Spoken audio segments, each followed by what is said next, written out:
kohtaa keltaisemmat.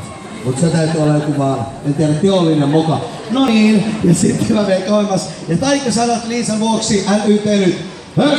Pössön, haa, vesi katoaa. Tattara. Se ei oo kadonnut.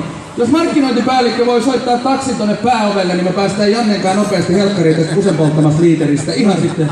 Liisa on nimittäin, Liisan mies on väkivaltainen, eikö näin ole? Eikö sano nyt sikkuihmisiä? No niin, lähet samalla kyydillä.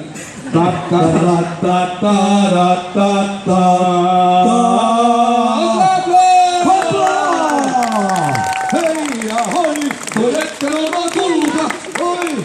Mä näytän mukin vielä tyhjänä ja sun jälkeen laitetaan mukin kiertämään. Laitetaan se nyt tohon, valvokaa, että se ei vaihdu. Annetaan Liisalle raikuvat aplodit. Liisa, sen verran täytyy, että mikä sun sukunimi on? Karpenius. Joo. Sä oot voittanut tästä hyvästä Janne ja mun puolesta Viking Linein tähtiristeilyn. Onneksi olkoon. Meillä ei ole niitä risteilyitä nyt mukana, mutta kävelet lähimpään matkavekkaan. Heidän lakimiehet, asianajat tuntee meidät oikein hyvin. Sanoit, että olit tässä showssa mukana. Hän antaa kaavakkeen, missä lukee Viking Linein tähtiristeilyt. Otat sen kaikkein kalleimman, kaikilla herkuilla. Sweetit, muut. Siinä on maksaja kaksoispiste. Kirjoita siihen Liisa Varpenius, niin risteily on sun. Akun. No sä laita samalla vaikka mikkiin, niin saadaan koko Ankkalinna samaa kirjaa. Annetaan Liisalle raikuvat aplodit. Kiitoksia Liisa avusta.